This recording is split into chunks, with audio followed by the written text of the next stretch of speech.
అప్పటిలో కథానాయికగా రమ్యకృష్ణను శక్తివంతమైన మహిళా పాత్రలకు చిరునామాగా మార్చిన చిత్రం నరసింహ.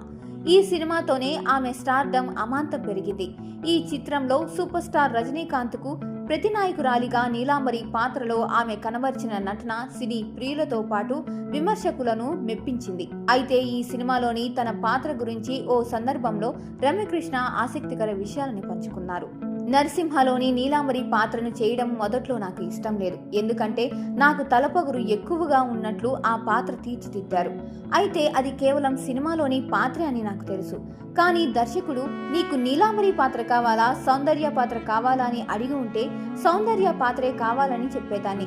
కానీ అది జరగలేదు. ఈ చిత్రంలో నేను సౌందర్య ముఖంపై కాలు పెట్టే సన్నివేశంలో నటిస్తున్నప్పుడు చాలా ఇబ్బంది పడ్డాను. కానీ దర్శకుడు నన్ను నమ్మాడు కాబట్టి ఆ పాత్రను అంత బాగా చేయగలిగాను అని చెప్పుకొచ్చింది.